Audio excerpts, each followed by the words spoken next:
Good evening. Good evening. Welcome to the May 6th City Commission meeting. Could we begin with a roll call, please? Here. Yep. Yes. Here. Here. Thank you. We have a quorum. We'll begin the meeting with an invocation by Commissioner Mac McCrae, followed by the Pledge of Allegiance to the flag, led by Commissioner Merker. If you'll please rise. Let us bow.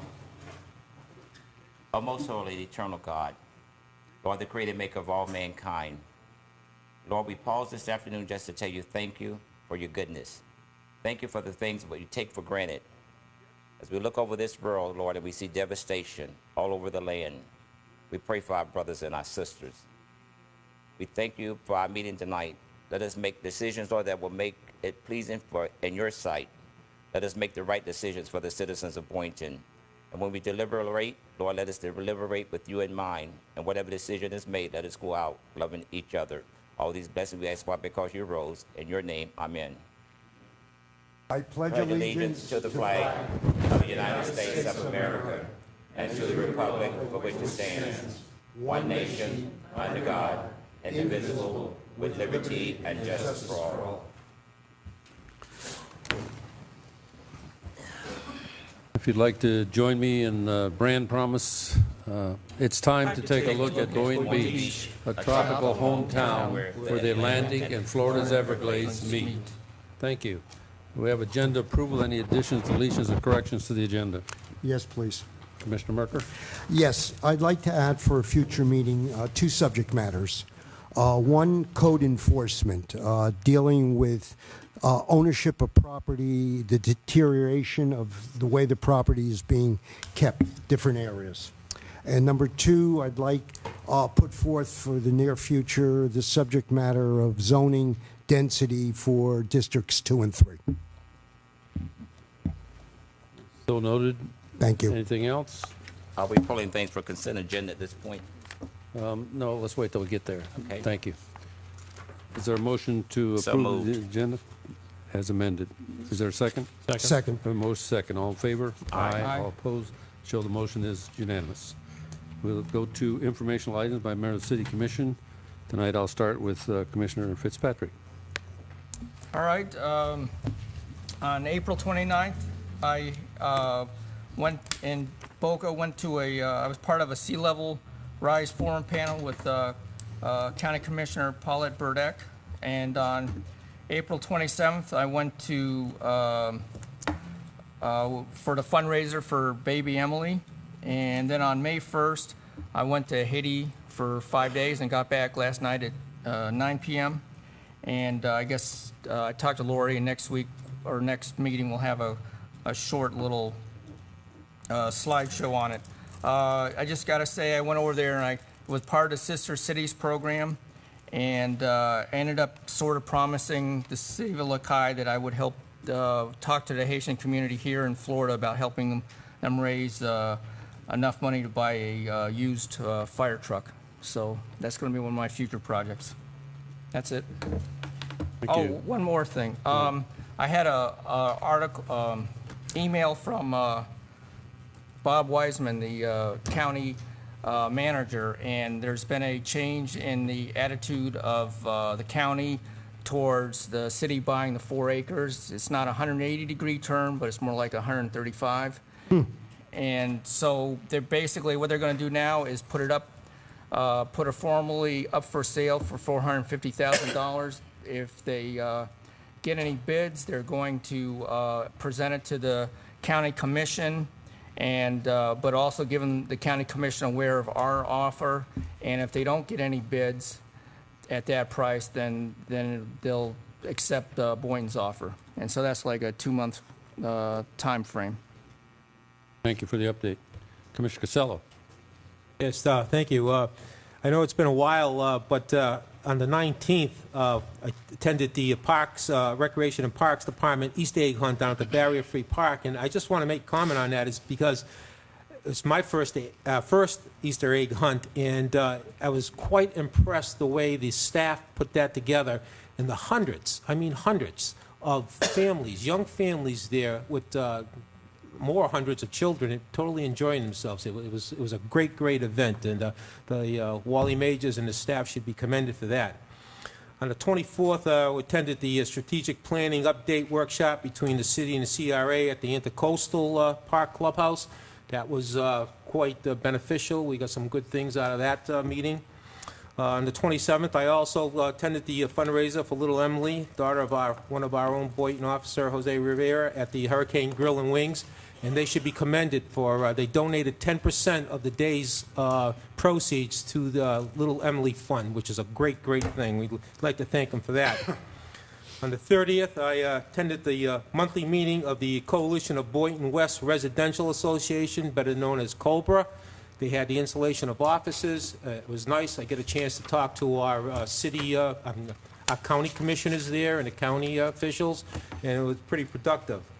And also on May 1st, May Day, I attended the South Charter Academy 10th anniversary celebration. Now, some of you might not have heard of the South Charter Academy.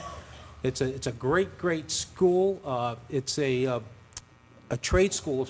It is a trade school where they just added a grade. I just read in the paper they're going to go from the 8th to the 12th. They're going from the 7th to the 12th grade. And what it allows the students to go in there, learn a trade, get a high school diploma, and get certified all at the same time. So when they come out of that school, they are work ready to go into the workforce, which is a great thing. As you know, tradesmen here in this particular area has been on the decline for a number of years, and these kids have been great. And what really impressed me there is they have a 90% graduation rate. 90%. That's unheard of in most cases. So they're doing a great job down there, and it was an honor to be there as a little guest speaker. Commissioner Merker. Yes, thank you. Yes, I was at several of the events that the other commissioners stated.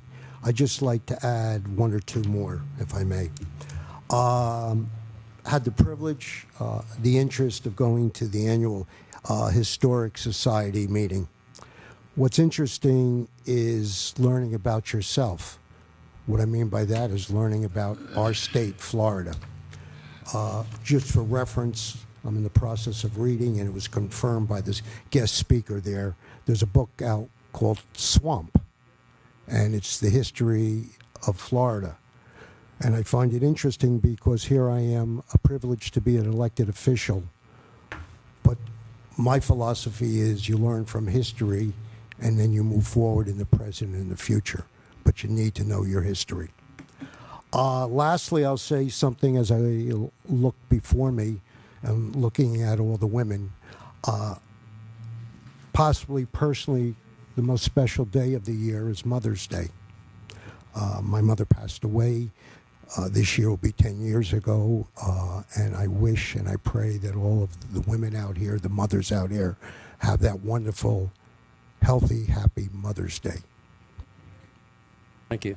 Commissioner McCray. Thank you, Mr. Mayor.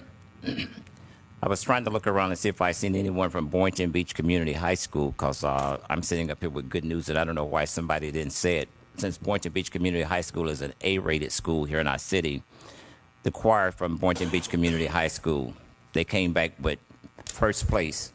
They came back with 3 trophies. I'm just saying, if we're not going to toot our own horn, you know, who should do it for us? And I'm absolutely proud. Also, when out that same day, I got so excited, they got $600 out of my pocket, but I didn't mind giving it to them. Also, I attended the strategic plan meeting along with the rest of you all. And there's a lot of things that's happening here in our great city. And I'm just trying to figure out a way that we can get the information out to all of our citizens. There's so much that's going on. We're doing some astronomical things here in Boynton. And it looked like the 5 of us, we're the only somebody that hear about it. And I'm just trying to figure out a way that we can get it out to the rest of the citizens. I also met with Vivian Brooks, Mrs. Vivian Brooks, who's the director of the CRA, and got a heads up on the heart of Boynton, what was going on in the heart of Boynton. Also, just to do something on the Fun Field Day, I went today over to the library to see that 60-pound panther that they have over there. Well done, and we should take our hats off to our Boynton Beach Library, because there's only 3 displays in the whole country, and Boynton is one of those who's happy to have that display. Also, since today is the great giveaway day, I got happy again, and I donated $500 to the Boynton Beach Community Caring Kitchen here in our city. I'm just saying, you know, I don't have money to give away, but I like to put it towards good things that's happening here in our city. Thank you. Thank you. Well, you stole one of mine because I wanted to brag about Dimensional Harmony also. They did, the Dimensional Harmony Choir returned home with 3 trophies from U.S. National Choral Competition sponsored by Music in the Parks in Nashville on April 5th. And that warrants a hand clap. Thank you.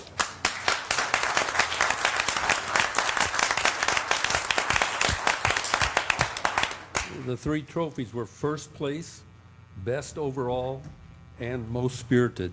3 different awards. So they just represent the city in such an outstanding way. And I know they'll be working probably to raise money now to compete in New York, probably like they usually do every year. So we're so proud of them. About a week ago, I was nominated and elected to represent a big city on the League of Cities board.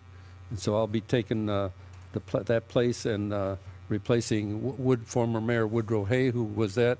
And I will tell you, Woodrow, you set the bar very high. I'm going to work hard to achieve it. Thank you. And this afternoon at 4:30, I was able to make a presentation to the, can't read my own writing, but, Illustrated Properties, that has about 30 real estate companies throughout South Florida. They were very interested in what's going on in Boynton Beach. So I was able to go there and brag and tell them about what our city is and that we are very business friendly. We're working hard. They were glad to hear all the good things that are going on in Boynton. So I was able to accomplish that this afternoon.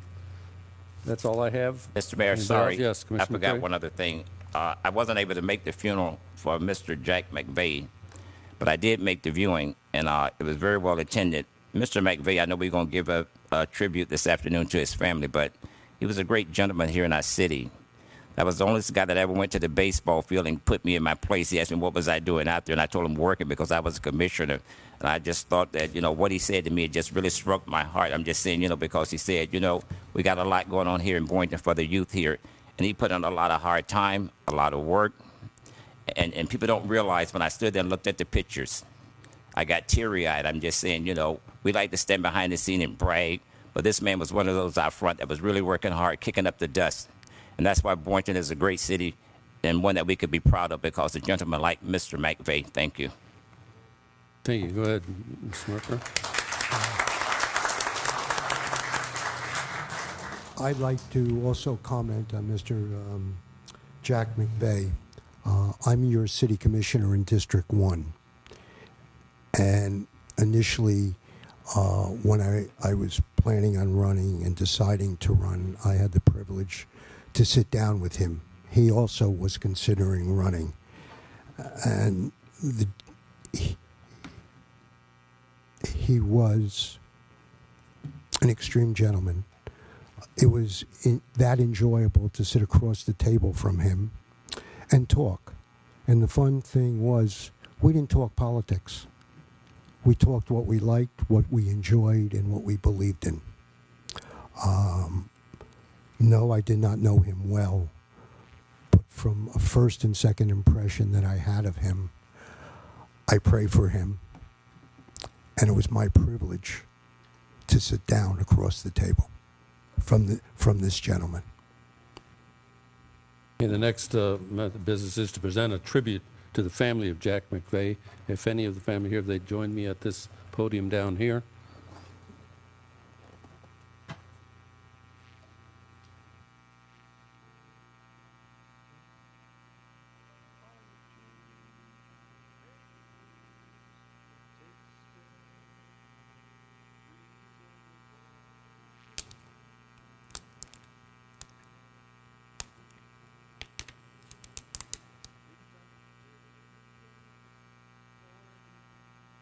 John? Thank you.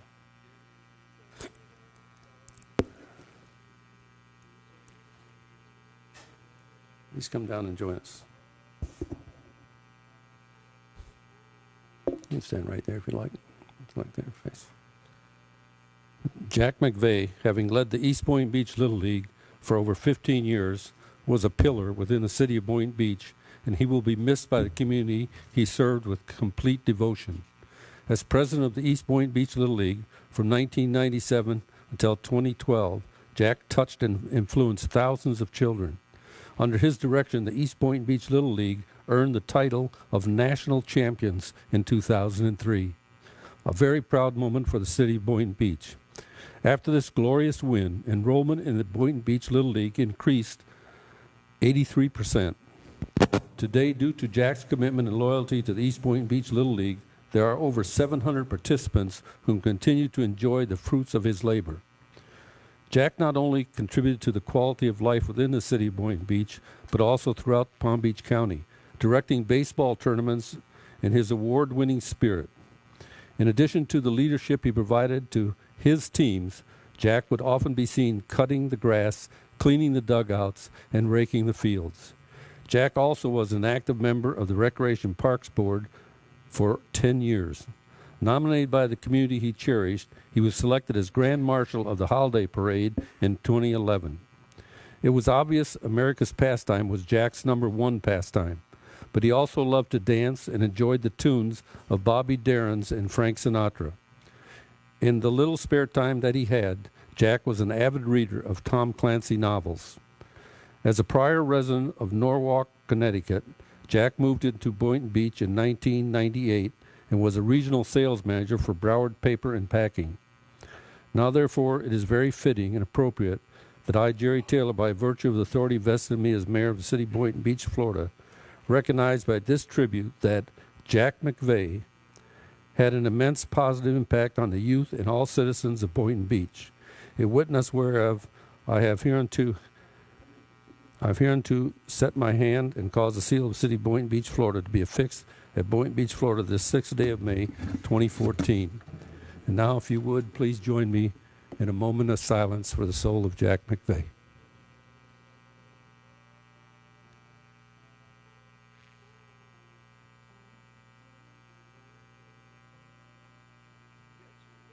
Thank you. May God rest his soul. Would you like to say something?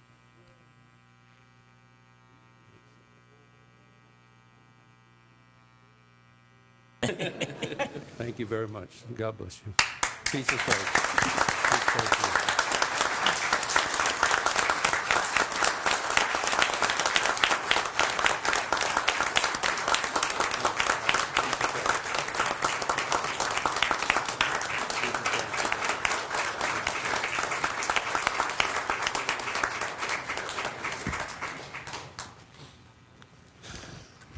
I want to announce that the Treasure Coast Regional Planning Council Public Workshop to discuss the Town Square Plan update on 5/17/14, that's May 17th, is in City Library's program room from 9:30 a.m. to 3 p.m. That's 9:30 to 3 p.m. on the 17th of this month.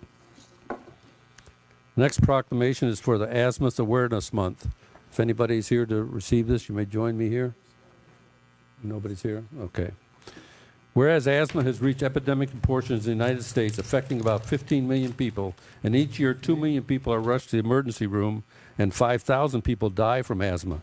And whereas asthma is the leading cause of childhood hospitalizations, long-term illness, and school absenteeism, accounting for more than 10 million missed school days each year. And whereas asthma is a long-term inflammatory disease in which the airways of the lungs constrict, causing wheezing, breathlessness, chest tightness, and coughing, and exposure to allergens and irritants such as dust mites, mold, cockroaches, pet dander, and secondhand smoke can bring on an asthma episode. And whereas there are simple steps people can take to reduce their exposure to environmental asthma triggers. And whereas the City of Boynton Beach and the U.S. Environmental Protection Agency are encouraging Americans to identify and reduce their exposure to environmental triggers in homes and schools and incorporate environmental controls in order to manage asthma in their everyday lives. Now, therefore, I, Jerry Taylor, by the virtue of authority vested in me as mayor of the city of Boynton Beach, Florida, hereby proclaim May 2014 as Asthma Awareness Month, in witness whereof I have hereunto set my hand and caused the seal of the city of Boynton Beach, Florida, to be fixed at Boynton Beach, Florida, in May 6, 2014. Proclamation. Whereas building safety and fire prevention officials, architects, engineers, builders, and others in the construction industry develop and enforce codes to safeguard Americans in the buildings where we live, work, play, and learn. And whereas the Florida building codes adopted and used by the state of Florida include safeguards to protect the public from natural disasters that can occur, such as hurricanes, tornadoes, wildfires, and flooding. Whereas Building Safety Month represents an excellent opportunity to increase public awareness of the role building safety and fire prevention officials, local and state building departments, and federal agencies play in protecting lives and property. And whereas countless lives have been saved because of the building safety codes adopted and enforced by local and state agencies. And whereas this year as we observe Building Safety Month, we ask all Boynton residents to recognize their local building safety and fire prevention officials and the important roles they play in public safety every day and in times of disaster. Now, therefore, I, Jerry Taylor, Mayor of the City of Boynton Beach, do hereby proclaim this month, May 2014, as Building Safety Month, and encourage our citizens to join with their communities in participation in Building Safety Month activities. In witness whereof I have hereunto set my hand on this 6th day of May in the year 2014.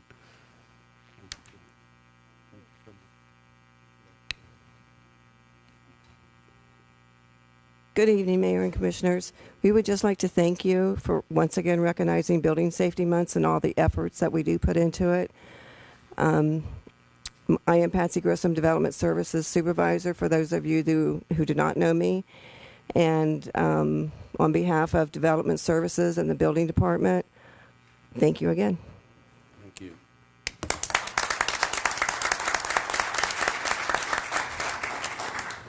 Next proclamation is for Municipal Clerks Week, and we have Janet Pernito, our clerk, our city clerk. Janet.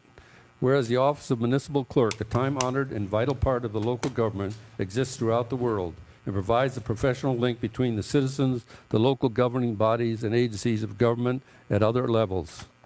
And whereas municipal clerks have pledged to be ever mindful of their neutrality and impartiality, rendering equal service to all. And whereas the municipal clerk serves as the information center on functions of local government and community and continually strives to improve the administration of the affairs of the office of the municipal clerk through participation in education programs, seminars, workshops, and the annual meetings of their state, county, and international professional organizations. Whereas it is most appropriate that we recognize the accomplishments of the office of the municipal clerk. Now, therefore, I, Jerry Taylor, Mayor of the City of Boynton Beach, Florida, do recognize the week of May 4th through May 10th, 2014, as Municipal Clerks Week, and further extend appreciation to Janet Pernito, our municipal clerk, and her staff for the vital services they perform and their exemplary dedication to the communities they represent. In witness whereof I ever to set my hand and cause the seal of City of Boynton Beach, Florida, to be fixed at Boynton Beach, Florida, the 6th day of May, 2014. I think I speak for the entire commission when I say if it wasn't for Janet and her staff, we would be lost. They really keep us on our toes.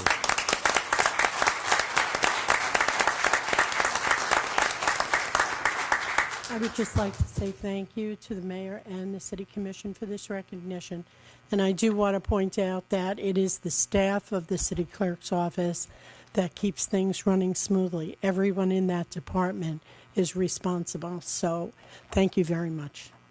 Mayor? Mr. Mayor. Mayor, may I say something? Janet? Commissioner Merker? Thank you. Janet, I guess it goes like this. As I look at you down the aisle, I look and I say to everybody, I thank Janet for being Janet. The first year being elected in the position that I hold was not easy.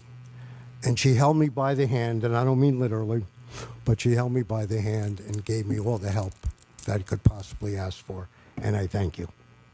Mr. Mayor. Yes, Commissioner. Yeah, I'd just like to say to Mrs. Pernito as well, thank you for all of your hard work. And I also like to say to you, Mayor, you said, with the clerks, sometime, without them, we would be lost. Sometimes, Janet, even with you all, we're still lost. Okay, thank you.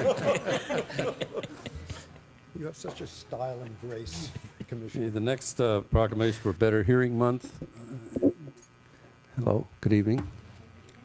Sir. Whereas audiologists in Boynton Beach, Florida, and nationwide observe and celebrate Better Hearing Month each year during the month of May. And whereas the city of Boynton Beach recognizes the values and efforts of all who work to eliminate or minimize the isolating effects of communication disorders in the 1 in 5 families affected by them. And whereas more than half of the people with hearing loss are younger than age 65. And whereas hearing loss is in the 3rd most common health problem in the United States. And our citizens who have overcome communication difficulties through the services of audiologists are now able to lead independent, productive, and fulfilling lives. And whereas the city of Boynton Beach is proud and honored to have audiologists offering quality education and health care services to its citizens. Now therefore I, Jerry Taylor, by the virtue of authority vested in me as mayor of the city of Boynton Beach, do hereby proclaim May 2014 as Better Hearing Month, a witness whereof I have hereunto set my hand and caused the seal of the city of Boynton Beach, Florida, to be fixed at Boynton Beach, Florida, the 6th day of May, 2014. Thank you so much. Thank you very much for this opportunity. Thank you for this proclamation. I feel it's very important, we at Hearing Partners, to provide services for the residents of Boynton Beach. We strive to promote early awareness, early detection of hearing loss, as stated, not just people over 65, people of all ages. We encourage them during this month especially to take advantage of getting a baseline hearing test, find out where their hearing is, and if there perhaps is an issue, how we can help them. Thank you again.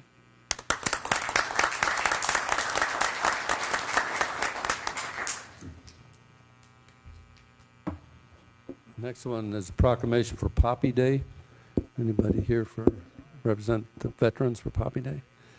Please come forward. Good evening. Whereas the poppy is a memorial flower dedicated to those who died in the First World War, and as such was the one touch of beauty that survived amid the destruction of war in the battlefields of France and Flanders. And whereas the poppy is a way to honor those who died, and wearing a red poppy honors the dead and helps the living, and whereas a price cannot be put on the poppy, donations of any denomination would be appreciated. All monies from poppy donations are used to help veterans and their dependents in our community. And whereas in 1924, the National Poppy Program was transferred to the American Auxiliary, being the largest and most influential women's organization of its kind in the world. The American Legion Auxiliary's mission is to serve veterans, their families, and their communities, part of which is achieved through the Poppy Program. And whereas the city of Boynton Beach recognizes the benefits of the American Legion Auxiliary and the Poppy Program. Now therefore I, Jerry Taylor, by the virtue of authority vested in me as mayor of the city of Boynton Beach, Florida, hereby declare May 17th as Poppy Day, a witness whereof I have hereunto set my hand, cause the seal of the city of Boynton Beach, Florida, to be fixed at Boynton Beach, Florida, on the 6th day of May, 2014.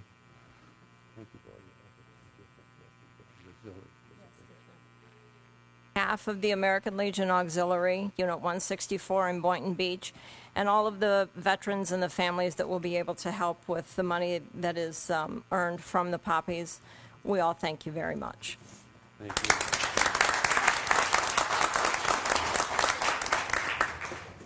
Next is National Preservation Month. There we go.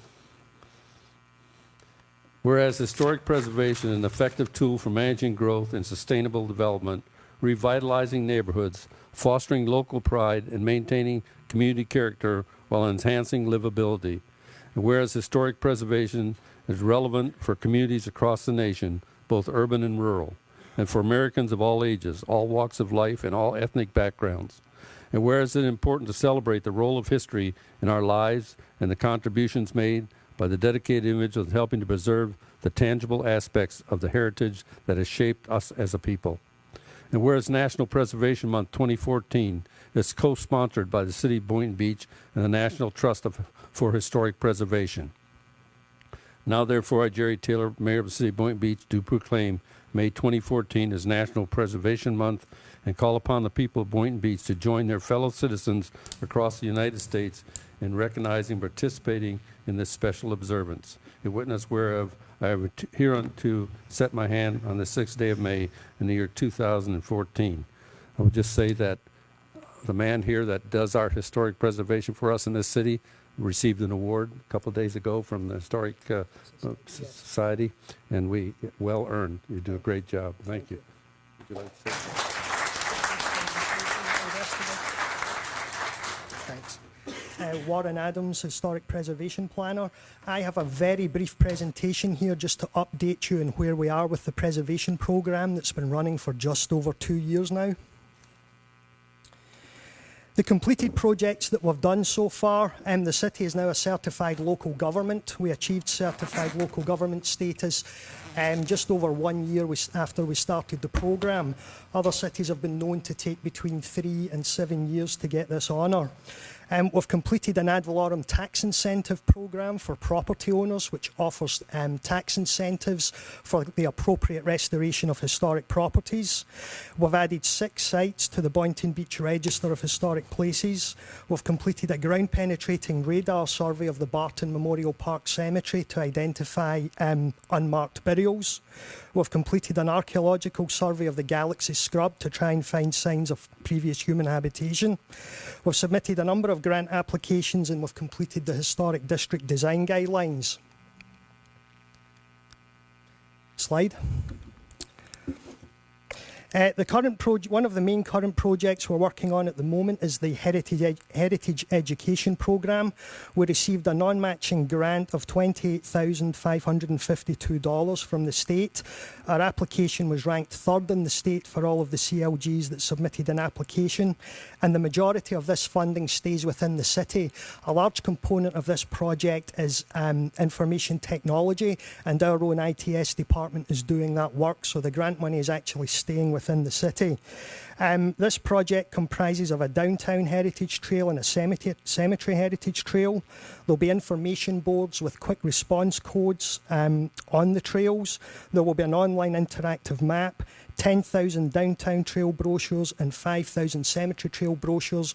All of these will contain the QR codes so they can be used in a classroom setting, or so that when people visit the city they can take them away as promotional material and others can view what we have to offer. Slide. This is the map of the Downtown Heritage Trail, and as you can see, there are 30 sites basically between Seacrest Boulevard and the Mangrove Walk. This is not just an educational tool, this is an economic development tool. It's designed to encourage people to come into the downtown area, visit the sites, and obviously patronise local businesses. Slide. That's an example of one of the signs that we'll have. There'll be 12 signs in the downtown trail, 9 signs in the downtown trail, and 3 on the cemetery heritage trail.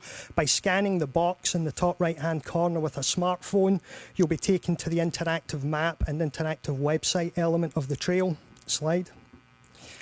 And then when you go to the interactive map, you'll have various layers that you can click on and off, and you can basically see how the city's developed over time, the significant sites, historic street names, historic subdivisions. Slide. Also at the moment we're working on the celebration of Conrad Piquel. Now for anyone that doesn't know, Conrad Piquel is a world famous stained glass artist who both lived and worked in the city of Boynton Beach. He designed windows for over 700 churches throughout the country, and is credited with designing the largest stained glass window in the world, which is up in Justice, Illinois. Conrad Piquel also built and owned a number of buildings in the city, the best known one being just to the north of the Women's Club building. Slide. On May the 24th, between 8 a.m. and 1 p.m, there will be a bus tour of the Conrad Piquel buildings with access to the interior of 3 of the buildings. Following that, in the library, there will be various lectures, one provided by the Historical Society on the stained glass artist's life and vision, and one presented by his son, Paul Piquel, basically entitled Conrad Piquel, His Father, His Career and His Art. There will also be an exhibition on the manufacture of stained glass, and then we will open the Conrad Piquel exhibition reception. This is completely free, spaces are limited, and there are brochures at the back advertising this. Slide. The ongoing work we're involved in is obviously the provision of historic preservation and financial incentive advice. We're continuing to survey all properties over 50 years old for inclusion in the Florida Master Site file. I'm maintaining the local historic site inventory, and we're ensuring that our certified local government requirements are met. Slide. So future projects, we recently submitted an application again to the state for the creation of a cultural site smartphone application. Basically what that will do is take the heritage trails and incorporate it into a citywide smartphone application with 50 sites. This again was a non-matching grant of $27,200, and our application was actually ranked first in the state, so we will be the first to get any money that is offset for this grant. This will create a cross-platform smart application with 50 sites. There'll be photographs, video and audio in at least 2 languages for the 10 most significant sites. Slide. Other future tasks we're working on are addition of further sites to the local register, one being the Women's Club and one being the Barton Memorial Park Cemetery. We'll carry out further archaeological site investigations. We'll incorporate all of the historic trails into the blueways and greenways. We'll expand the Conrad Piquel celebration into an annual event to encourage people to the city. We're going to start research into the Welsh subdivision and the MLK Boulevard area, which was, as you may know, the original African-American downtown area. And we're going to continue working with other organisations and creating new links. Slide. So finally, why do we do this? The benefits of historic preservation, it's not really just the protection and reuse of cultural resources. There's an educational element, an economic development element. It encourages heritage tourism. It promotes the environment and sustainability. There is the potential for the maintenance of property values of historic properties. A number of surveys show that. There are financial incentives, there's job creation, and there's state and there's federal recognition. So far, in summary, I have noticed an increased interest in historic sites. You may have noticed the historic culinary tours coming to the city and the increased historical society tours. I've had increased inquiries on historic designation and financial incentives. I've had increased calls from realtors who are marketing properties that they feel may be historic. In fact, just this week, one realtor asked me to contribute to her brochure to make sure the historic significance of the property is promoted. We've had increased interest from city residents and the media, residents interested in designating properties and interested in the history. Combined hard cash, we've had over $60,000 in grants, and in donated services, we've had over $13,000, so that's a combined total of over $73,500 in 2 years that we've received towards this programme. There's been increased interest from the state in the work that we're doing. We've received high grant rankings when we've submitted grant applications, and I think all of this is shown because just recently we won the Florida League of Cities Municipal Achievement Award for having the best heritage education programme in the state. So I would just like to thank the commissioners for all the support, and hopefully you can see that this programme is really starting to show results now. Thank you.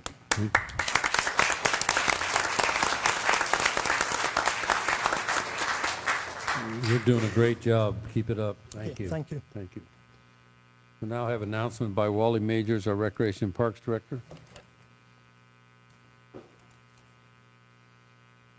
Good evening, Mayor, Commissioners. Wally Majors, Recreation and Parks Director. I'm here to invite everyone to take part in another one of our monthly series of Play Unplugged Outdoors events. This event is called Crazy Games. It'll be held May 17th from 10 to noon at Barrier Free Park. This event is intended to provide children with an opportunity for good fitness and fun.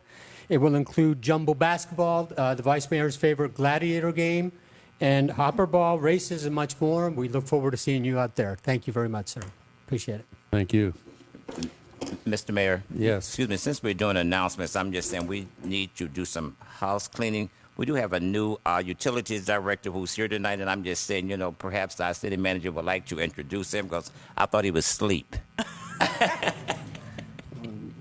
Mayor, would you like to do that now?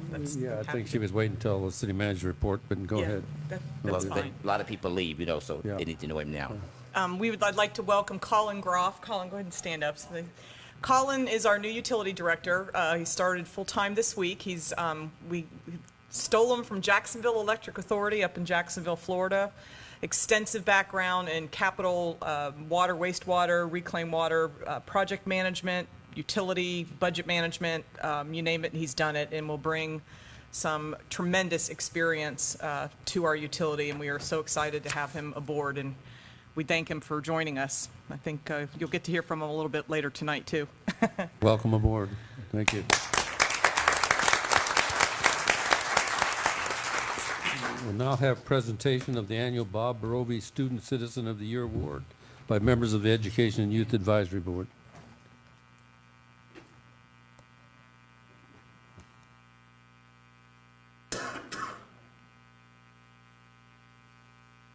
Good evening. I'm Steve Waldman. I have the honor to be the chair of the Education and Youth Advisory Board. Behind me are several members of our board, and to show you our enthusiasm for doing this work, one of our board members managed to fracture, 3 toes on her foot and managed to get here to help out this evening. Thank you, Carol. The Bob Barovi Award started in the year 2000, and it's for the graduating senior who best epitomizes the spirit of volunteerism that was so much displayed by Bob Barovi, who was, when I came on the board, the vice chair of the then Children and Youth Advisory Board. Bob was a proud veteran. He named, I understand, many of the streets in Delray as a civil engineer. And he was a person who cared tremendously about the children of the community. So this award is named after him and his, I don't know if, is Emily Barovi here, his wife? Okay, if not, just to mention, Emily was his partner and is a wonderful person who helped Bob do so many of the things that he cared about. High school seniors, in order to win this award, write an essay, and they get 3 letters of recommendation. They have to be of good moral character and have significant volunteer efforts in their religious community and in the community of Boynton Beach. There's a panel of judges, including the previous year's winner, who make the judgment. And let me tell you, in all the years that we've done this, the competition was never any better. All these young people who submitted their names were and are outstanding. And to have 2 young ladies this evening as recipients of this award should be seen as an honor, I believe.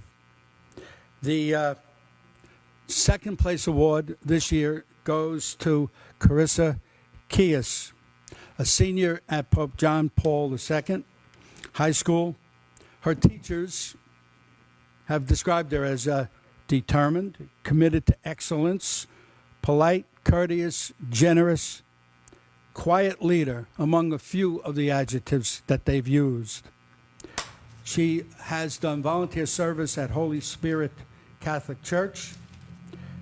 She was a vacation Bible school assistant, and she helped at the soup kitchen, where she cooked and packed and served food. She worked at and assisted teachers at Sunshine Park Academy and the Schoolhouse Children's Museum, where she assisted with crafts. She's enrolled in advanced placement classes. Her cumulative GPA is 3.86. She received her school's 100-plus hours of community service award each year. She's planning to go to FAU and to study biomedical engineering. Let me just read one thing that she said in her application. She wrote that service has transformed my life for the better, and it continues each and every day as I keep offering my services at church, school, and the community. I feel that I can work to be the best person I can be by lending time and care to others right now and for the rest of my life. So our second place winner, who wins a cash award of $300, is Carissa Kias. I know she's here.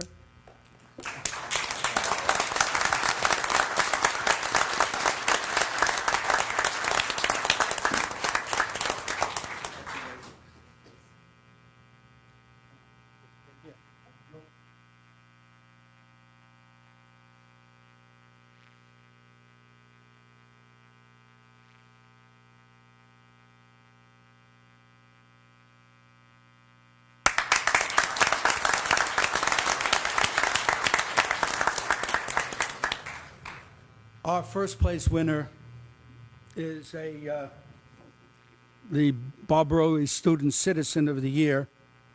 Will receive a cash award of $1,000 and have her name placed on the permanent plaque, which is displayed at City Hall.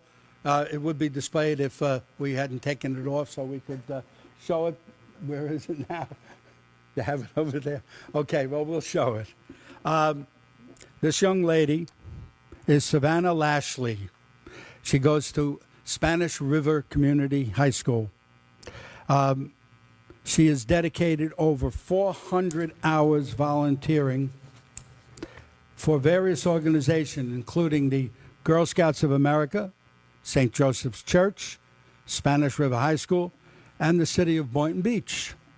Significantly, she earned the Girl Scouts Gold Award, which is the highest achievement in Girl Scouting, which charges girls to identify a community problem and devise and implement the necessary steps to solve the problem. She could be on the commission fairly soon. She chose Forest Hills Park, the park in her neighborhood that she loved, in addition to many hours weeding, removing rust, and repainting benches, tables, and playground equipment. She secured donations of mulch and got the Florida Department of Transportation to repaint the sound wall. On that alone, congratulations. The result, of course, is a more beautiful park for the community to enjoy. She's in honors and advanced placement classes at Spanish River High School with a 3.9 honors average. Her teachers describe her as modest, hardworking, and she continually strives for personal excellence. By the way, she, as well as our second place winner, both played the flute. They are both musicians, and Savannah was inducted into the Tri-M Music Honor Society and been selected to participate in the All-District Honors Bands since 9th grade. She plans to go to USF and have a double major, music performance, and neuroscience. So our winner is Savannah Lashley.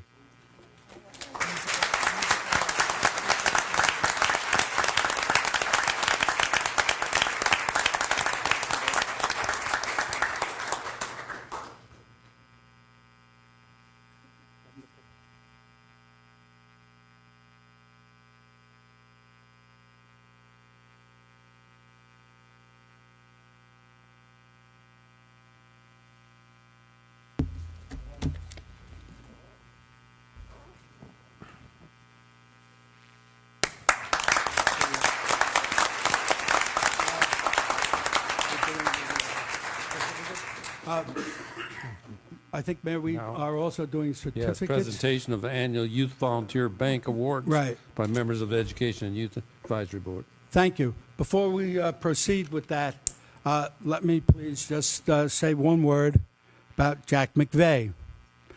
Jack joined myself and several other community leaders who got on the board for the Greater Boynton Beach Foundation, which is our lovely park on Congress Avenue. And Jack's commitment and compassion and consideration of others, spoke so well of him. He will be very sorely missed. Let me proceed to honor those young people who have volunteered their time. We have a volunteer bank. Kids bank, sign up with us, bank their hours, and we try to provide a little something for them. They don't really need an incentive, but it makes us feel good. What? You can read it. Go ahead, you read it. Okay. I'll introduce tag Lori team. Wilkinson, who has comments to make here. About Good evening, everybody. How are you tonight? Absolutely great. That's right. Tonight, I am very honored, along with our board. I didn't want to cut Steve off, but I had more information, so he didn't have to talk off the cuff there. Yeah, he's used to it. Okay, that's perfect. We have a little bit of information about the Youth Volunteer Bank. I know many of our city commissioners, the mayor, are very familiar with our Youth Volunteer Bank. It began in 1997, basically just to promote volunteerism amongst the youth in our community. We promote and reward the youth that volunteer, and this year we have 19 people that we're honoring. Which is down a little bit from years past, so definitely make sure you tell your friends, all volunteers, to get out there and participate in the Youth Volunteer Bank, right? We have 1,200 hours that were recorded this year, approximately, from children aged pre-K through to grades pre-K through 12. So this doesn't exclude anybody. It's not only for high schoolers. Anybody that can volunteer, we want you. So definitely join us. Some of the places that they volunteered with this year, Sand Sifters, the Solid Waste Authority, different churches and temples around the area, Bethesda Hospital, Delray Beach Historical Society, libraries, student governments, South Florida Science Museum, Ronald McDonald House, and a whole bunch of other activities sponsored by the Boy Scouts and the Girl Scouts. So since the beginning of our program, 782 youth have recorded over 59,000 volunteer hours with our bank. And we have given $22,675 in savings bonds and prizes. So you guys consider yourself some of the honored absolutely tonight, and tell your friends. And with that, I'm going to ask you all to come up. I'm going to call your name. They are alphabetical, so hopefully everybody knows where they fit in the alphabet. I, being a Wilkinson, know that my family, curse of the W, they're at the end. So we're going to start at the beginning, and if you would come up and grab your certificate and then stay up here so we can get a group picture, that would be awesome. All right? Number 1 on our list, Natalie Claude.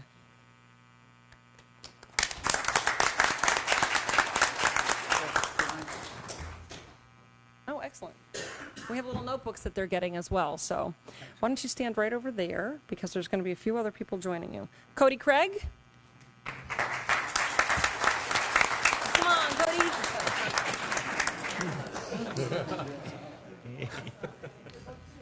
And go stand right next to Natalie. Wyatt Craig. You're Wyatt. Okay, so this one's yours. I guess you took your brother's, huh? That's okay. You collect for him. Make sure you give it to him, though. Don't hide it under the pillow. So his brother is Craig, and he's Wyatt. Okay, Dawson Fox. Kelsey Kershaw. We know Miss Kelsey. Kelsey serves on our board. She's done some great stuff. Maddox Kumar. Daniel Letterman. Or is it Lederman?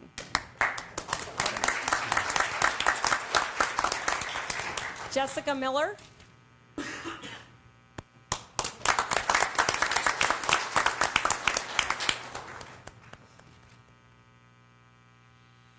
Anna Morera. I don't think the Moreras are here. They're probably swimming or baseballing or doing something. Busy, busy kids, those Moreras. So we also have Daniel Morera and, no, just Anna and Daniel. Okay.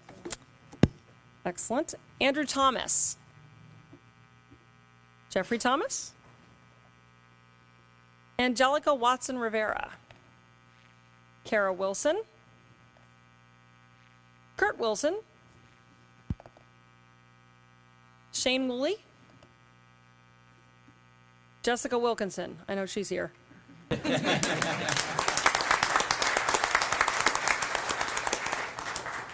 you. Fresh from the track field, sweaty and all, Kathleen Wilkinson. All those proclamations helped make sure she got here on time tonight, so that was good. Megan Wilkinson.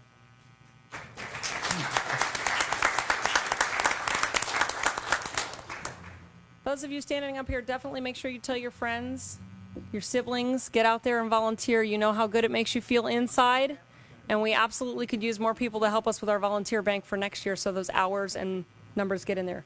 Okay, go right on up there so you can get your picture taken. Do we want to do something better with a photo? Or yeah, squeeze together, guys. Let's see. Don't run over Wyatt. Over one.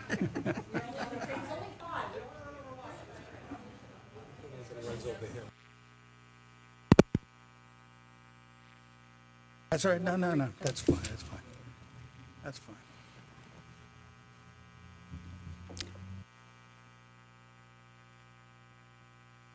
Thank you all. Excellent.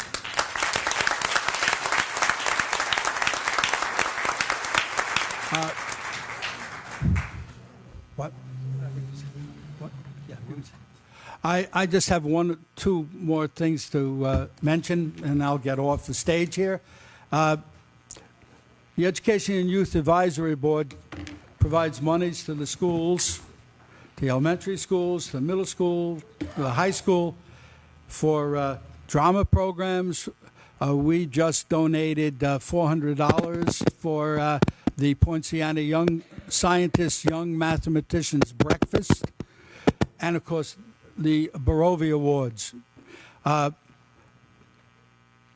In the past, we've gotten help and assistance and donations from American Legion Post 164, and we are open to other donations. We also hold a fundraiser this year, May 31st.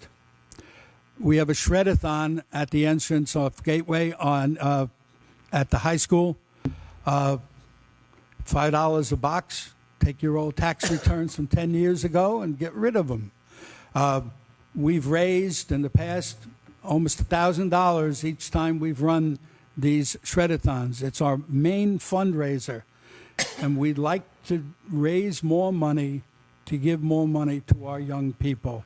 That's our job, that's our mission, and that's our passion. Thank you very much. Thank you.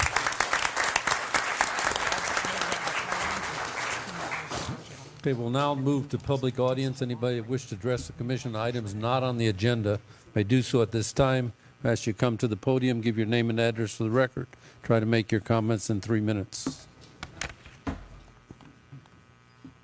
Yes, good afternoon.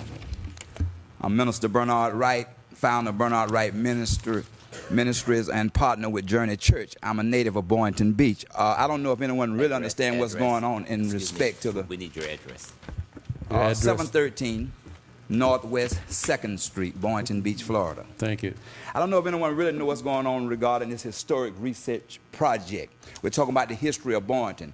And without the African-American history, there would be no history of Boynton, because my great-grandfather, Robert Wells, was here before the town was ever named Boynton and before Palm Beach County became a county.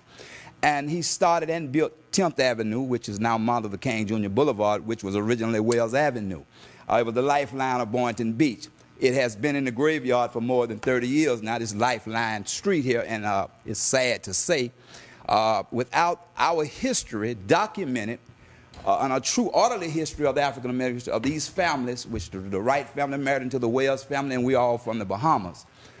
This research project, I think, is one of the greatest that this town has ever initiated. I would like to have the commission's support by way of Mayor Taylor after presenting it to him. I would like y'all full support in this research project. We can find out, where did Robert Wells come from? Who is Robert Wells? What did he do for this community? In fact, he homesteaded all the land on the south side of Martin Luther King Jr. Boulevard. And he gave land away, and the land that he did sell, he sold for a little of nothing. He was a ship captain. There's such rich history in the African-American history in the community of Boynton Beach. Need to be revamped, revitalized, brought to surface, documented, along with this history, the totality of it in Boynton Beach. And I would like for this city to be behind this project. To God be the glory. Thank you. If you've seen on the historic preservation, that was one of the items that they're going to be working on. Yes, but I was just saying, you know, if you just look at it, I have a letter here that was sent to me to notify the citizens of Boynton about this research project. I've done the best I can in trying to get this letter out and information regarding this project. If we can find a better way to try and get the citizens involved, I would appreciate any input in that respect. Thank you. And thank you.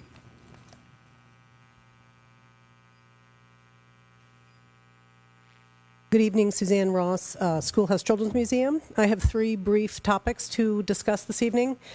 First, with regard to the Great Give, I did want to remind everyone that today is the Great Give, coordinated by the Community Foundation and United Way of Palm Beach County. This is a 24-hour initiative to inspire as many people as possible to support local nonprofits.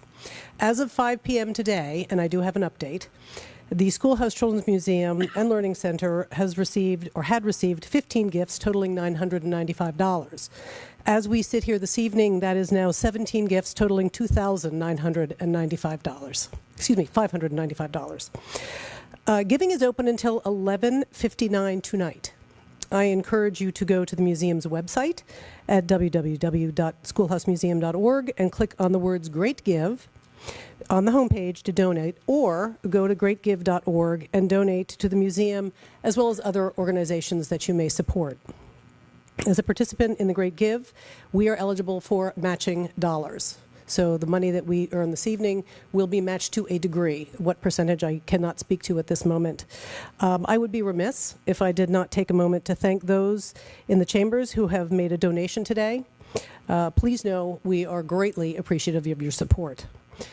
Second item is the upcoming program. The museum is very excited to announce a free 5-day music appreciation program. The Summer Rocks with the Palm Beach Pops will take place at the Schoolhouse Museum June 16th through June 20th.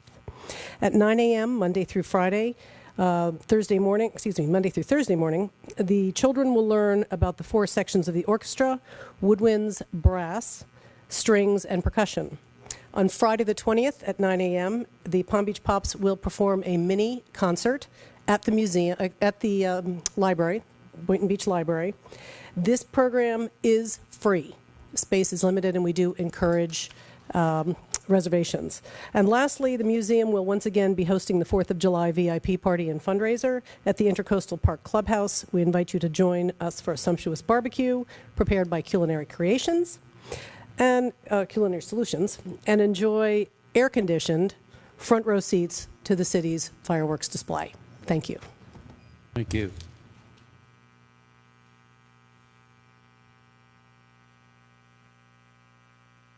Good evening. Lori Novak, 2634 Southwest 7th Street. I am the newest owner and general manager of the professional basketball team that has been here to South Florida last year, South Florida Gold, and this is Mark Anoff, our Chief Operating Officer. Good afternoon, members of the City Commission and Mayor. My name is Mark Anoff. I am the Chief Operating Officer of the South Florida Gold. We are a professional basketball team and members of the ABA. Many of you may remember the ABA prior to the merger. Well, the ABA is still here. Last year was our inaugural season, and out of 93 teams, it's a very large league, out of 93 teams, we came in 3rd in the nation. This year we intend to take it.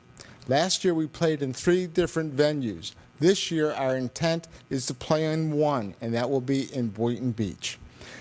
That being said, there's an economic benefit to our being here in Boynton Beach. We intend to and can show that we will drive about $1,200,000 into the city between the visiting teams, all of our practices, all the camps, the restaurants that are going to be frequented, and by the guests that will come to the game.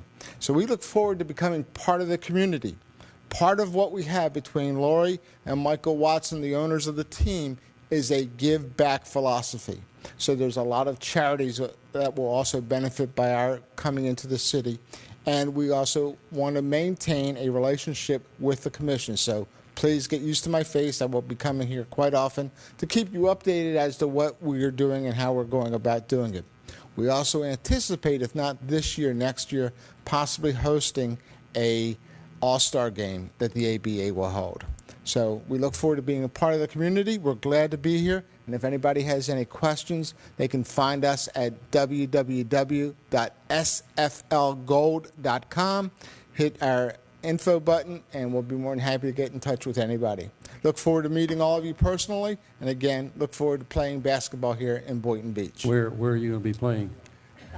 We're in the final stages of coming up with an agreement at Boynton Beach High School, Community High School.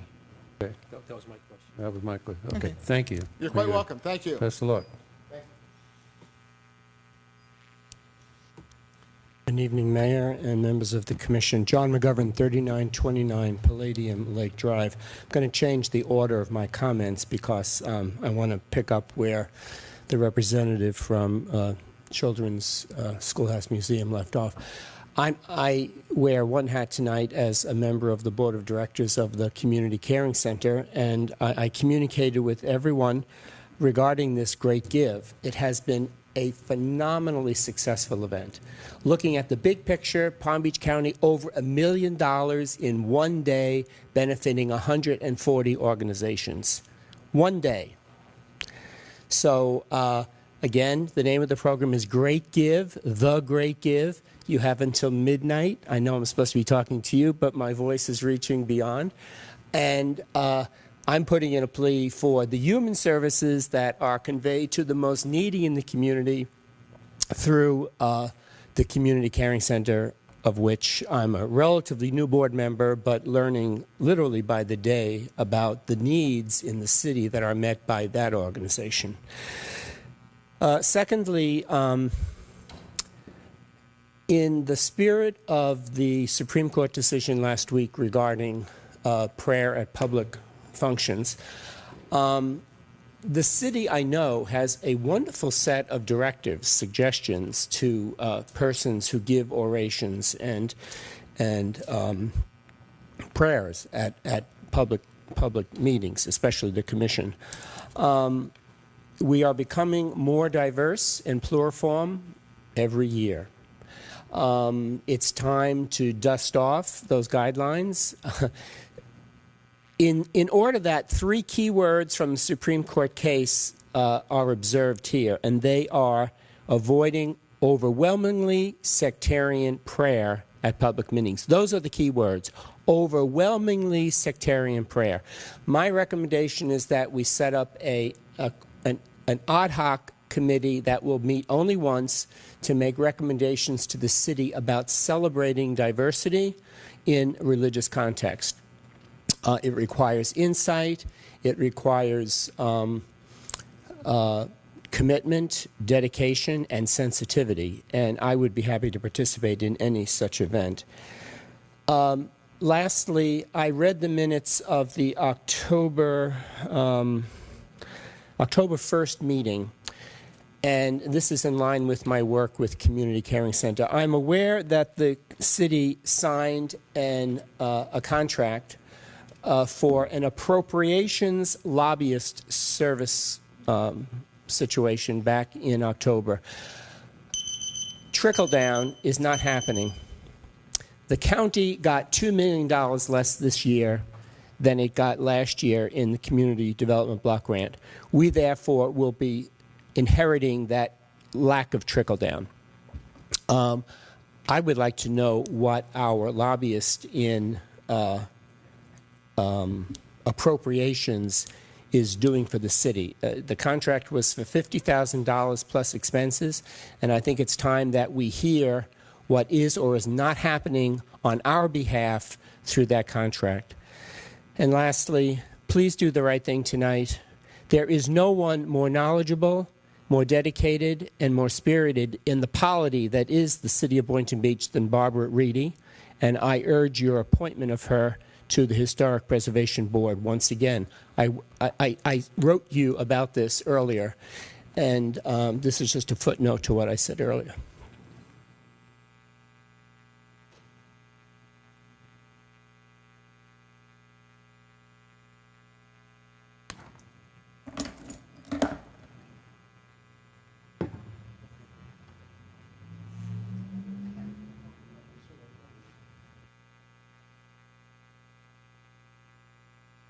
Janet Morgano, 803 Northeast 3rd Street in Boynton Beach, Florida.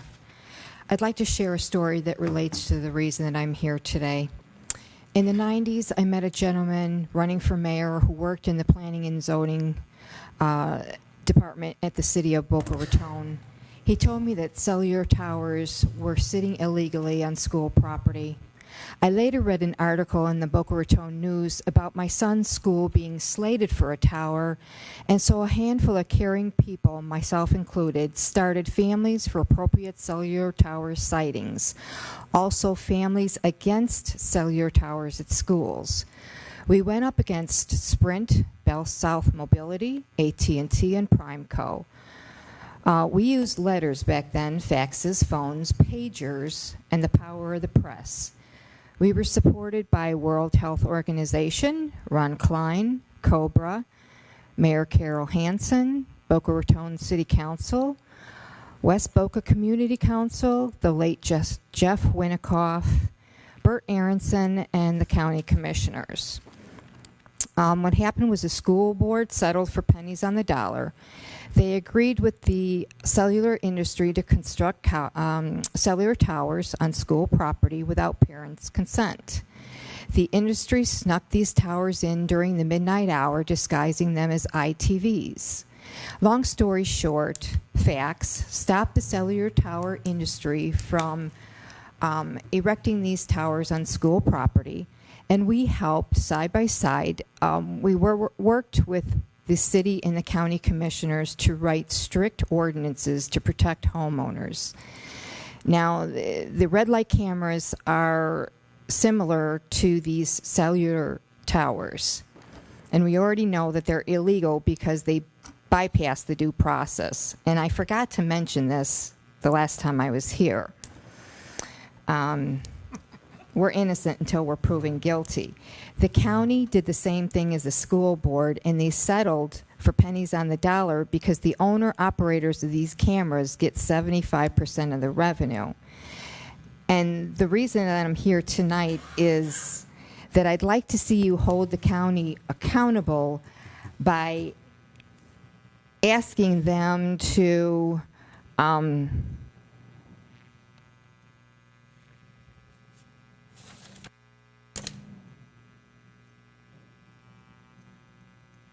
I apologize. I was just in a car accident, and honestly, I shouldn't be here. A lot of the intersections don't have these signs, and Seacrest and Boynton Beach Boulevard is one of them. But if you could hold the county accountable by asking them to have these signs at all intersections that have these red light cameras until the Second District Court of Appeals decides whether these cameras are legal or not, it would help the citizens of Boynton Beach.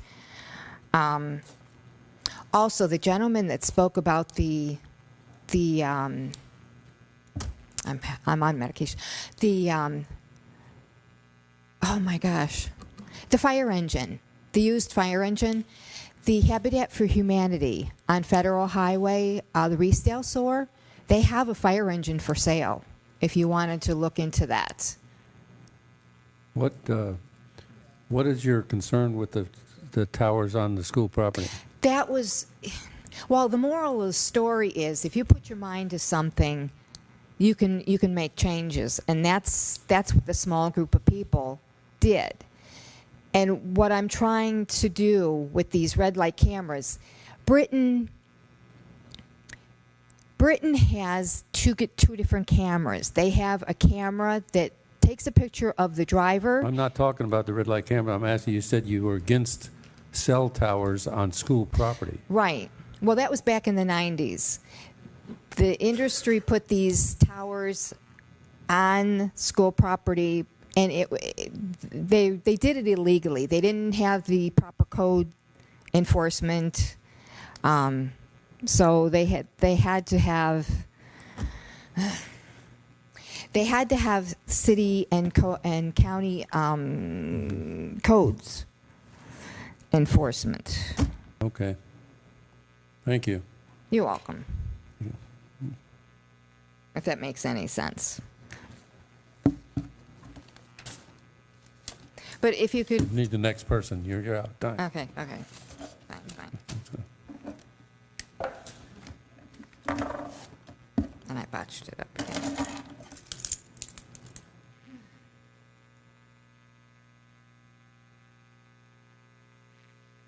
Good evening.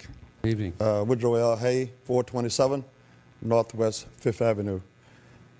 Back on at our last meeting,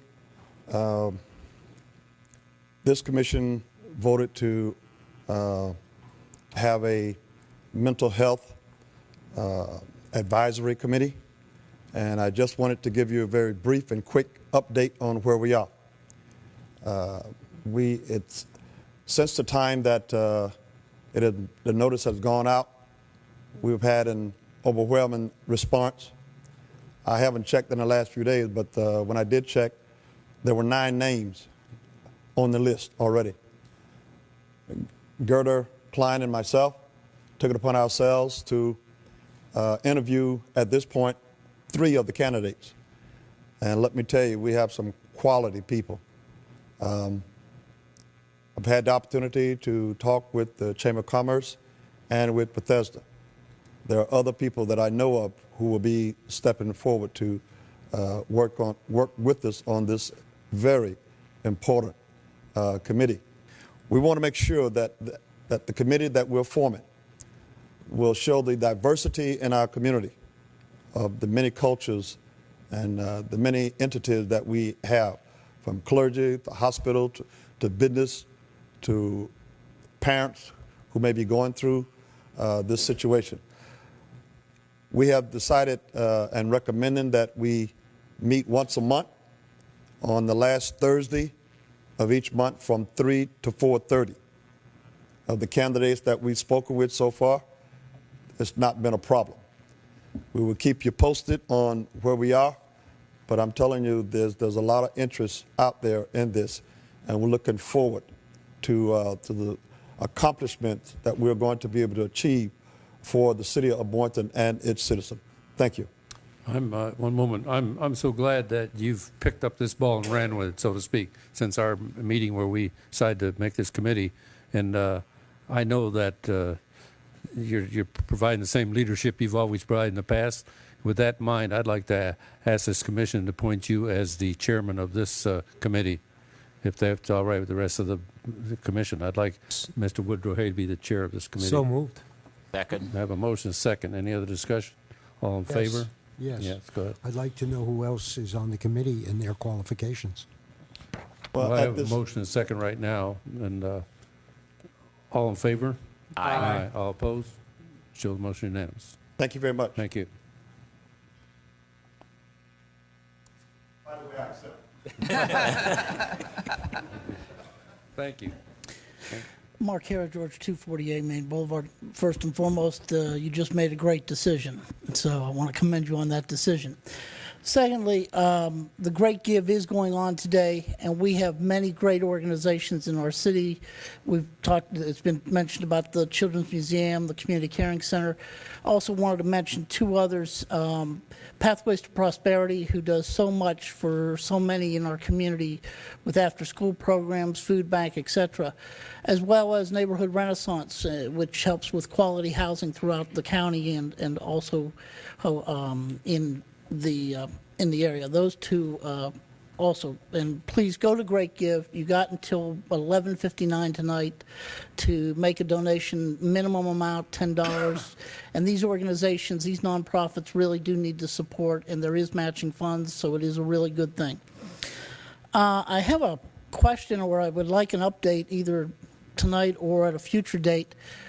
Back when we had the floods, the 22 inches, the commission talked about looking into and trying to improve the situation on Industrial Boulevard, as well as the situation, I believe, on First Street on the east side of 95 in District 2. To see what those businesses went through and the loss that they incurred, as well as those families. I do have some friends that were affected by that, and it's troubling that I've asked them, well, what has been done? And they say, well, we haven't seen anything from the city. They haven't come out and cleaned out any of the stuff that was filled with sand or any of the other stuff. There's no grading, no nothing. And it's something that has to be looked at.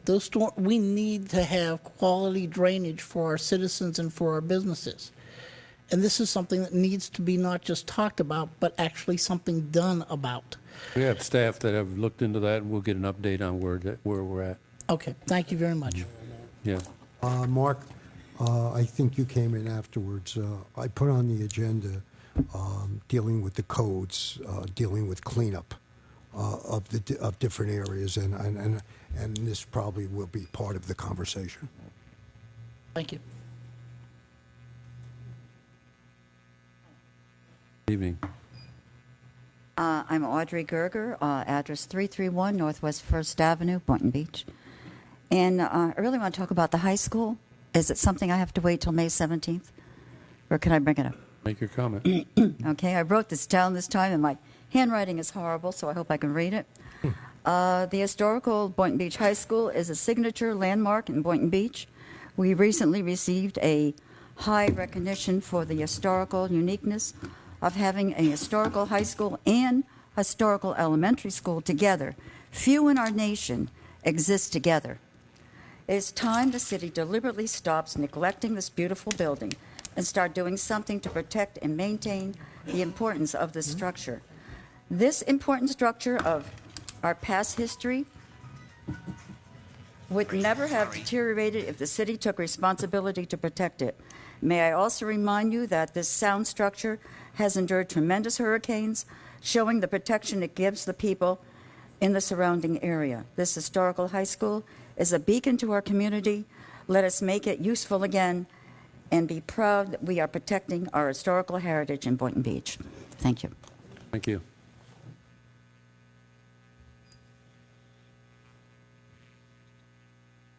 Herb Suss, 1711 Woodfern, Boynton Beach.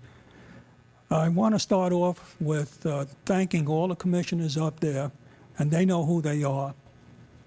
And the commissioner sitting in the audience, Woody, thank you for coming down to November 11th, Armistice Day, to honor all those veterans. And hopefully next year, all the other commissioners can come up and pay testimonial to our service. The main reason I'm down here, I haven't been down here in close to 2 years, but what motivated me to come down tonight, and the newspapers and television and the president beat my speed. Some people up there know why I came here. Global warming. It's real. It's here. And the naysayers that don't believe in it or go against it is not doing and serving the communities well. There are storms that are more horrible than ever. Tornadoes, severe weather storms, the Pacific. Even today, the admiral in charge of the Pacific Fleet says that it's interfering with them also. I was in Ireland last year. 2 weeks before I was there, they had temperatures ranging from 90 to 95. The Gulf current, and I checked this out with the people in Ireland, has changed, so their weather has changed. My son was in Iceland last year. He can tell you a wail of what's happening up there. The seas are rising. The seas are rising. My grandson will be graduating from Embry-Riddle, become a lieutenant in the Air Force as a pilot or another demeanor. Hopefully he'll be around to live and be around to participate. Grandchildren of younger age, we are facing an epidemic, this planet. It's almost like Superman coming in from his planet destroyed. And I see wars over water, food, and hopefully everybody, and there are remedies. I have some remedies. The main remedy is get to your congressmen, senators, and tell them that you need more solar power, nuclear power, and yes, for a short term, clean gas. We have the way of doing it. Unless we put our minds to it, this planet We look at what happened today in the Palm Beach Post. Palm Beach Post. This is California. Okay. Greenland. Check out Greenland. I'd like a little more time. Other people had it. I'd appreciate it. Greenland is fast becoming Greenland. All the ice caps and ice are melting. Seas are rising at an unprecedented rate. There are people in our federal government, in Congress, that are naysayers, that don't believe in it.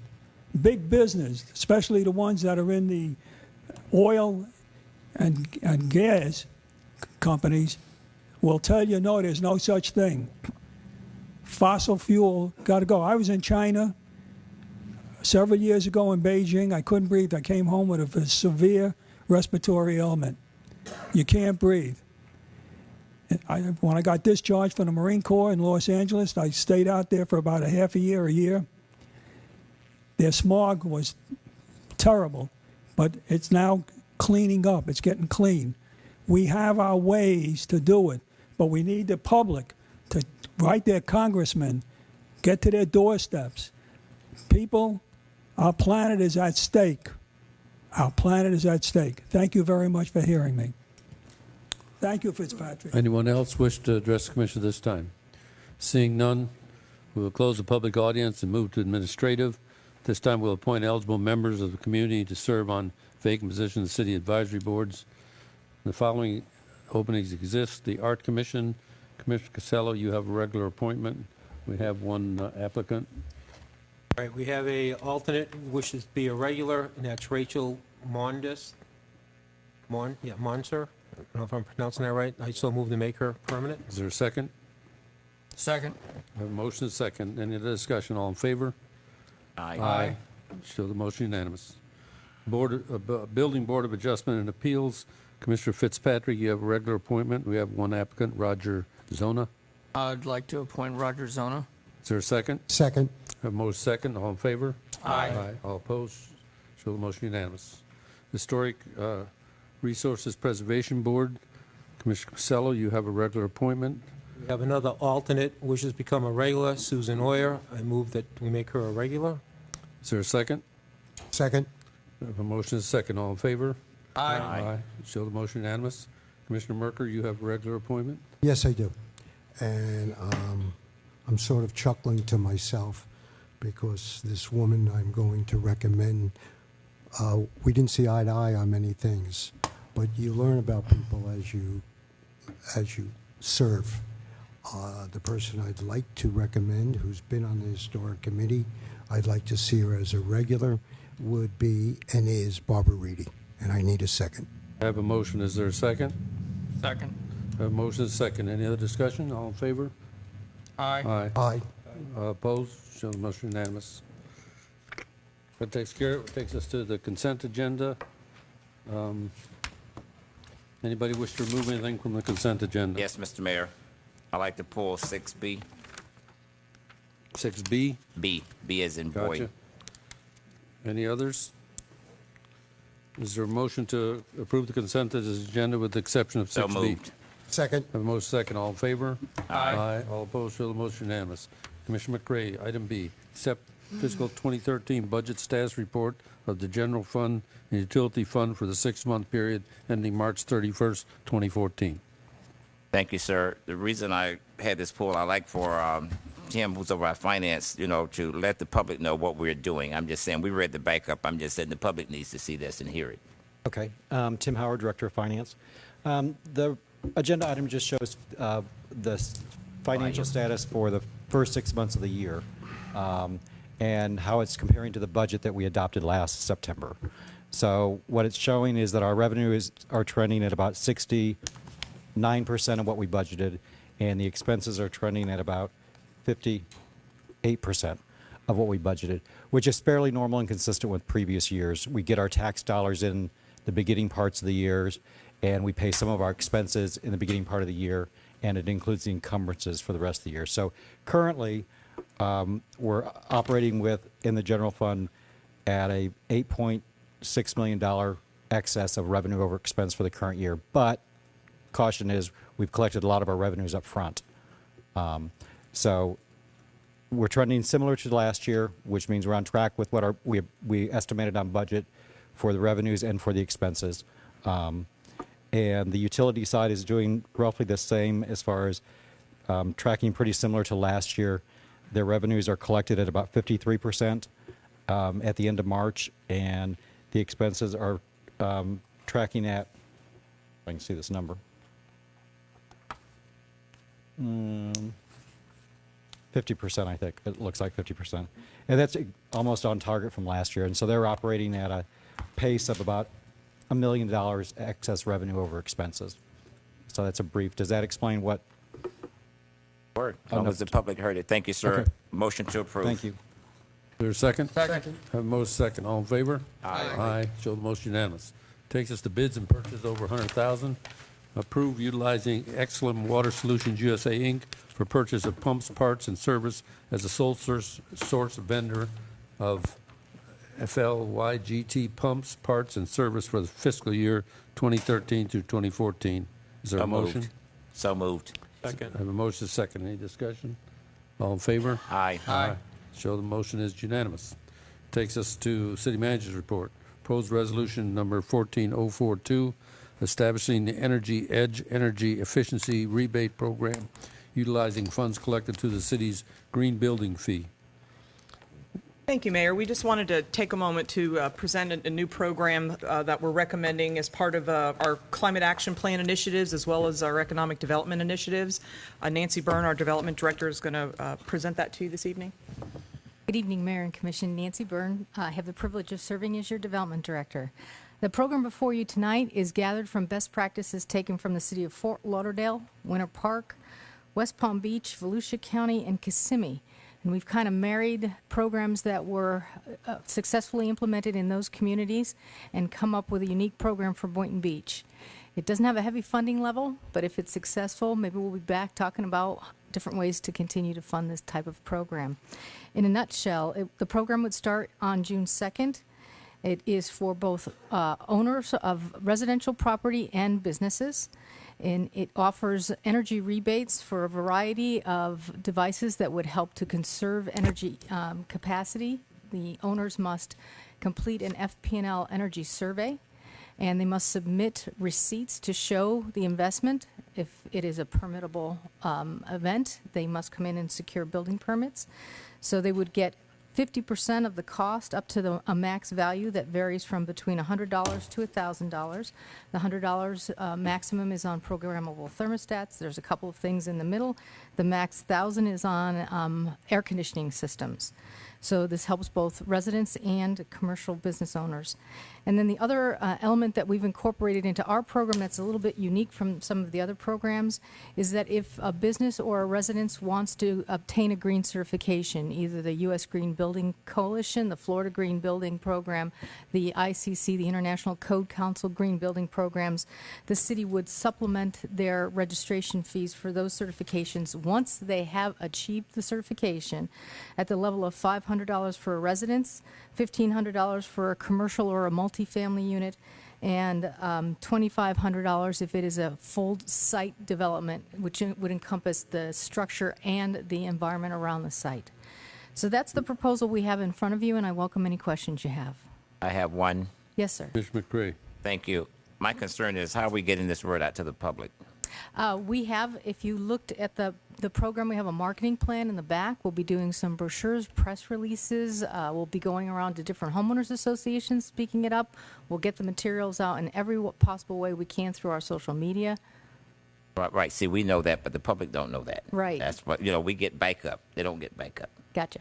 Okay. Maybe we could add it into the water bills. Oh, absolutely. That's an excellent idea. Nancy, I have just a question. With only $25,000 in there, let's say we get a large amount of people participating in this program. After that $25,000 is dissipated or given, and people are still coming on to the program, where are we going to get the money to pay the people who are come on late? Excellent question. It is a first come, first served program, which means it's limited to the cap that we have in front of the commission right now. This is funded through fees that we collect on building permits. If the program is so wildly successful and we are seeing conservation levels rising beyond our expectations, you can well expect that I'll be back here asking you for an increase in that slight fee that we collect right now to continue to fund the program. Any other questions? I have a question. Go ahead. Yes. Off the subject. Did you cut your hair, change your color? Yes, sir, I did. Looks good. Thank you. Since we're back on the subject, I'd like to offer a motion to adopt, please. There's a motion to adopt the Second. resolution. I have a second. Any other discussion? All in favor? Aye. All opposed? So the motion unanimous. Thank you. Thank you. Takes us to legal. Consider alternately worded ordinances amending the city charter regarding term limits. Mayor, in the backup tonight are two versions of a proposed charter amendment ordinance. Both versions of the amendment would allow a commissioner who has served two terms as a commissioner to immediately qualify and run for the seat of mayor. The difference in the two are that one would apply to current commissioners and one would not. Commissioner Casello? Yes, Mr. Mayor, this subject's been tossed around quite a bit here, and as we know, the election cycle here for districts 2 and 4 would not qualify for this, just because of the way the cycle runs. The only ones who would benefit this is from the sitting commissioners, I believe, in districts 1 and 3, which could give them an unfair advantage if they so desired to seek the mayor's seat. So I'm not going to vote for it. I think because it doesn't level the playing field for all the commissioners. Mr. May I Mayor. raise a question, Jim? One moment, one at a time. Okay. Commissioner McCray. Okay. Thank you. I was the one that requested that this be brought forward. Okay, having, reviewed the charter and having, Mr. Sherroff looked over the two things that you have given us, and it was my recommendation, and I'm recommending now that nothing be done with this. I'm just saying we need to take no action. I want to just remove it. Okay. Commissioner I have a couple. Marker. Thank you. I have a couple of questions. We really never did discuss this because when I brought it up in 2013, I never got the okay for the green light to discuss it among my fellow commissioners. They refused to. This was brought up by former Commissioner Woodrow Hay, which I never understood why he did it. He never explained why he did it because he was against originally talking about term limits. But I would like to ask our city attorney, Vice Mayor Casello said that he's excluded. My understanding, he's not excluded for the reason is, and let's be specific since Vice Mayor Casello brought it up. My understanding is he ran once for a one-year term and he served it. He ran again for a second term and he won. My understanding is that he's able to run again. So that would give him a 7-year period of time in which he is able to hold office. City Attorney, am I wrong or right? He would be eligible for a second term as a commissioner. The initial election, the one-year term that he filled previously, unexpired term, does not count against him. Okay. The other thing, just so it's on the records, obviously, if you look in your textbooks on history, the term limit goes back to the Greek and Roman period of time, believe it or not. Many people are for it and many people are against it. My feelings are that I'm against term limits for one very good reason. I believe that the people, that's right, the people from this country have a mind, a heart, a spirit, and a thought process that can determine for themselves if someone is for, has been, I'm sorry, let me rephrase that, who has done a qualified job or not. This idea, which I don't understand, Commissioner McCray, why you presented it and now you're negating it, I don't understand why you would bring it up if you weren't for it. But the idea of term limits is something where a person gets involved. Let's take Mayor Taylor. Mayor Taylor has served for, this is his 5th term. Unfortunately, in the history of Boynton Beach, which has nothing to do with Mayor Taylor, we had an impasse. If Mayor Taylor was able to run at that period of time, maybe we would not have had this problem. Again, I raise the point, which I think is logical, I even think it's intelligent, is the fact that the people out here are the people who decide who should be up here. And if we do not do a good job, please don't vote for us. So I was excited, Mayor McRae and former Mayor Woodrow Hay, the idea that maybe you were enlightened and felt something new to the spirit of the people who vote. So I don't understand why you're not talking about it. I'm not sure why former Mayor Woodrow Hay brought it up, but I want it clarified, and I want for Vice Mayor Cosello that City Attorney, is he out of the loop? Is he a participant? I heard by what you just said is that he is a participant because he is able to run another term after this, and if the people so deem that he should be commissioner again or whatever else he may want to run. So please make it clearer for all of us, City Attorney, again, so we vote intelligently on this. I like the I would comment. like to just say, let me just throw this in here. It's pretty clear in the charter right now. All you can do is read the charter. It tells you how that works. No, it isn't clear because I had the opportunity to speak to another head department, and they had a different interpretation on it, and that's why I'm bringing it up, because the person who's in charge of elections gave me different information. The city attorney gave me something else, and that's why I figured simply, let's define it. So I beg your pardon. Well, I agree with Commissioner McRae. I agree with what you said, and I agree with the motion you're making to Right. just drop it altogether. Right, but I'd just like to comment on what Commissioner I'd like Merker to just comment said. too. And that was that he said, history repeats itself. Sir, you wasn't here, but it went out before the voters, and they voted, that we do term limits. If the voters have already spoken for Boynton, that we do term limits. That's how we got to term limits. It was put out before the citizens. They voted that we have term limits. That's how we're at this point. And having read the chart again, I want nothing done with it, not with my name attached to it. Okay, may I say something, please? Go I'm first, sorry. Fitzpatrick. Okay. Well, I'd just like to say the first time, as Commissioner Cosello pointed out, if it changes, the political permutations would help assist somebody in District 1 or District 3. And since I'm in District 3, I would be a beneficiary. I'd just like to point out, I think I first thought about running for mayor in 1967 when there was an 8th grade commission for a day from Boynton Junior High. But And you wanted that. But all in all, I'm in favor of keeping term limits because I think 6 years is enough, because if you sit up here, as that little chuckle just showed, once you get elected, your IQ goes up 10 points and your jokes become 20% funnier. So after 6 years, I think it's a good time to sit back and get a dose of reality and sit back out in the audience. And if you want to come back, you can. We have two mayor and a commissioner up here now who have, been recycled once or twice. So it hasn't hurt. Thank you.